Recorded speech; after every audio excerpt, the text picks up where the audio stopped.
গগৈক যদি সোধা হয় আপোনাৰ নাম কি, তেওঁ তেতিয়া কয় যে সূৰ্য পূব ফালে ওলায়। তেওঁক আকৌ সোধা হয় আপোনাৰ নামটো কিনো দাদা, তেওঁ কোৱা হয় নাই সূৰ্য পশ্চিম ফালে অস্ত যায়। তেওঁক আমাৰ সন্মানীয় সাংসদসকলে মাত্ৰ এটা প্ৰশ্ন সুধিছে, আপুনি পাকিস্তানলৈ গৈছেনে? তেওঁ তেতিয়া কয় বাংলাদেশ কোন গৈছে বা আফ্ৰিকা কোন গৈছে, জাৰ্মান কোন গৈছে। আৰে তেওঁ এটা বাক্যত ক'লে হয় যে মই পাকিস্তানলৈ যোৱা নাই, যদিহে যোৱা নাই বোলে মই পাকিস্তানলৈ গৈছো, তোমালোকে কি কৰিবা? দুটাই উত্তৰ।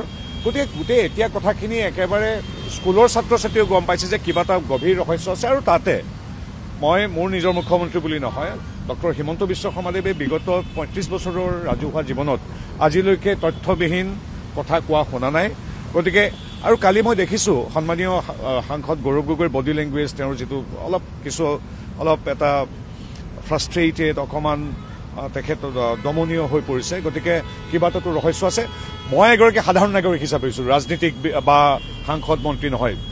অসমবাসীয়ে সুধিছে যে মুখ্যমন্ত্ৰীয়ে অসমবাসী বা আমি সকলোৱে সুধিছোঁ, সাংবাদিকসকলে সুধিছে যে আপুনি পাকিস্তানলৈ গৈছেনে? উত্তৰটো দি দিলে হ'ল নাই যোৱা বা গৈছোঁ। তেওঁ কৈছে বাংলাদেশলৈ দেখোন আমুক যায়, ভূটানলৈও দেখোন আমুক যায়। আৰে যদি তেওঁ পাকিস্তানৰ লগত বাকী পৃথিৱীৰ 192-93খন ৰাষ্ট্ৰক একাকাৰ কৰি দিয়ে, মোৰ ক'বলগীয়া একো নাই। আজি ৰাজনীতিৰ সৈতে বিদেশ নীতিৰ সৈতে এক বিন্দু সম্পৰ্ক নথকা যিকোনো এগৰাকী স্কুলীয়া ছাত্ৰকো যদি আমি সোধোঁ, যিকোনো ব্যক্তিক যদি সোধোঁ, তেতিয়া সকলোৱে জানে যে পাকিস্তান কি, পাকিস্তান আৰু বাকী ৰাষ্ট্ৰসমূহ কি। গতিকে সকলোৱে এতিয়া লাহে লাহে কথাবিলাক গম পাইছে আৰু আমি 10 ছেপ্টেম্বৰ অপেক্ষাত। তেওঁ আকৌ এটা কৈছে যে 10 ছেপ্টেম্বৰলৈনো কিয় ৰ'ব লাগে। মুখ্যমন্ত্ৰীয়ে বাৰে বাৰে কৈ আছে যে যিকোনো এখন কাগজ যেতিয়া আমি সন্মানীয় সংবাদ মাধ্যম বা নিৰ্দিষ্ট যিকোনো মাধ্যমক আমি দিম, তেতিয়া প্ৰত্যায়িত হ'ব লাগিব। It should be verified, certified, আৰু সেইবিলাকৰ কাৰণে কিছু সময় লাগে। গতিকে এতিয়া সেইবিলাক হৈ অহাৰ পূৰ্বে যিহেতু মানুহজন নিজে গৌৰৱ গগৈ, তেওঁ কৈ দিলে হৈ গ'ল যে হয় মই গৈছোঁ বা নাই যোৱা। আৰু মই বাৰে বাৰে কৈছোঁ কোন আৰু তেওঁৰ যিসকল সমৰ্থক তেওঁলোকে কৈছে পাকিস্তানলৈ নাযায় নেকি মানুহ? যায় পাকিস্তানলৈকে। 140 কোটি মানুহৰ মাত্ৰ 10-15 হাজাৰ যায়। কোনসকল যায়? মূলতঃ কিছু অনুমতি সাপেক্ষে, মূলতঃ কিছু ধৰ্মীয় তাত আমাৰ পীঠস্থান আছে শিখ ধৰ্মৰ, তালৈ পৰ্যটকসকল যায়, ধৰ্মীয় পৰ্যটক যায়। দুই এগৰাকী ডিপ্ল'মেট বা আমাৰ কূটনীতিক দুই এগৰাকী যাবলগীয়া হয়। কেতিয়াবা ক্ৰিকেট হকী খেলিবলৈ যোৱা দেখিছোঁ আমি। বিগত বহু বছৰ ধৰি কাৰোবাৰ কিবা ব্যৱসায় থাকিব পাৰে, অনুমতি সাপেক্ষ, সেইবিলাকত কেতিয়াবা দুই এজন যায়। কিন্তু তাৰ বিপৰীতে এগৰাকী সাংসদে কাকো নজনোৱাকৈ, আজিও স্বীকাৰ কৰিব নোৱাৰাকৈ মনে মনে যোৱাটো আমি দেখা নাই।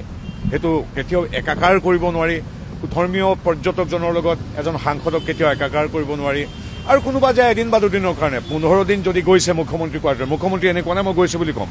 15 দিন তেওঁ কিয় গৈছে তালৈ? 15 দিন কি কৰিব তাত? গতিকে এনেবিলাক প্ৰশ্ন অতি গুৰুত্বপূৰ্ণ। কাৰণ তেখেতে যদি পাকিস্তানক বাংলাদেশ, ভূটান, নেপাল, আমেৰিকা, ফ্ৰান্স, জাপানৰ দৰে একেলগে কৰিব বিচাৰিছে, মোৰ ক'বলগীয়া নাই।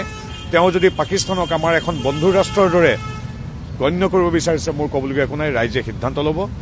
গতিকে কালিৰ গোটেই কথাটো আকৌ তেওঁ 99% 1% আহিছে ইতিমধ্যে। পূৰ্বতে কৈছিল যে 100% ভুল, মই নামানো, আমুক তামুক। এতিয়া কালি প্ৰথমবাৰ মই ধন্যবাদ দিছোঁ, তেওঁ 1%টো স্বীকাৰ কৰিছে, বাকী 99%টো তথ্যই ইতিমধ্যে প্ৰমাণ কৰি দিব।